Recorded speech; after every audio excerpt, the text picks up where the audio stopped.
कमरिया टोरी कौन गाँव की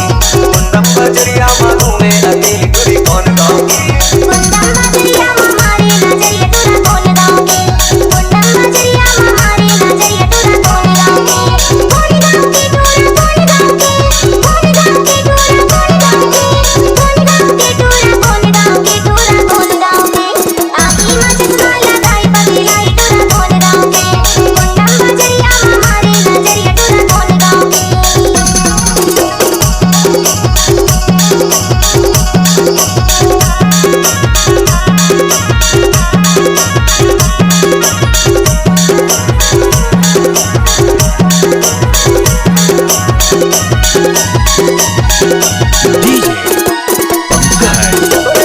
जबलपुर है या फिर कितौरी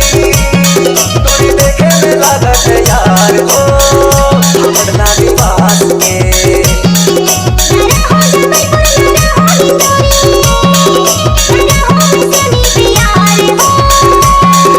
कटोरी हो मैं बालाघाट में तुमसे हो गए है प्यार सच्ची में यार जब से देखे हो कुंदम बाजार में जैसे हजार भोले पाछू यार तो बाजी कुंदम बाजार में अरे नंबर में डारे ये छाल कर ये टोरी कौन गाँव की कुंदम बजरिया मानू में अकेली टोरी कौन गाँव की कुंदम बजरिया मानू में अकेली टोरी कौन गाँव की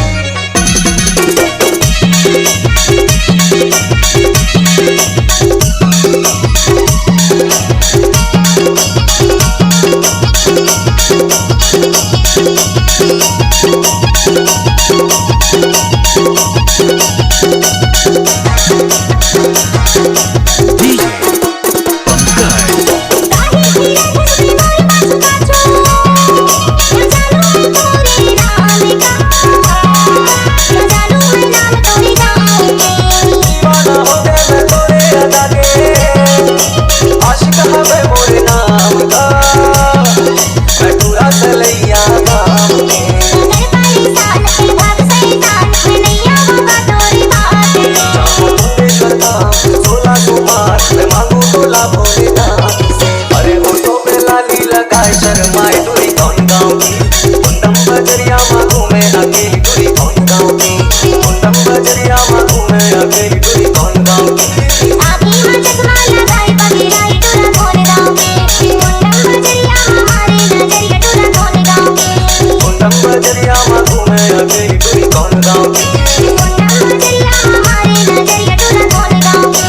कुंदम बजरिया मांगू मैं अकेली टोरी